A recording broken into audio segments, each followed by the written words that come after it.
से कैसो विदाई हो जा, बड़ी लेट हो गया था। हाँ भैया नहीं सही है कछुआ भैया। तनी की धीरे धीरे डोलत बाड़े लंगड़ा, हम कहा तुके बताई रुक जाओ तोड़ दया ले, रुक जो कैसे तू पहिरे। अरे का करी भैया, जल्दी जल्दी में तू ही ना उजा जला है। का बता ली, चल ससुरा तू भाई बाड़े से हम कहा तू यार, चल ससुरा नहीं चल। हाँ धीरे धीरे डोल, चल देखबे तुझे भौजी क्या लिया है, आवल जाई। हाँ भौजी आई तो खाना ना बनाई तो खाइबे कि ना खाइबे।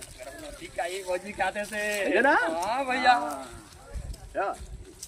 हाँ खाइबे ना, जब बढ़िया बढ़िया बनाई तो खाइबे भैया तड़का मार के। हाँ, बाकी देख सारे तू बहरे रहे, हम घरे रह तो ठीक ठीक ठीक ठीक ठीक। घरे में ना नहीं बे, नहीं भैया घरे में नहीं, घरे में मांगे आई खदी। हाँ सना तू जान जाए।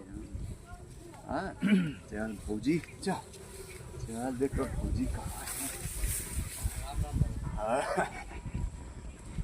अरे राम राम हित भाई। राम राम भैया, राम राम भैया। आओ सब ठीक है। ठीक था। ठीक है भैया, बैठा लो बैठा।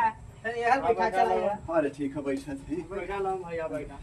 कहली है कि हाँ विदाई उदाई कर देता, हम चलल जाती आके। तीन बारी रख ले रहा। अरे दिन बारी फोनवा कैली, फोनवा तो हर उठबा ना कर भाई, हम का बताई। कैसे बताई तब, अभी लड़की के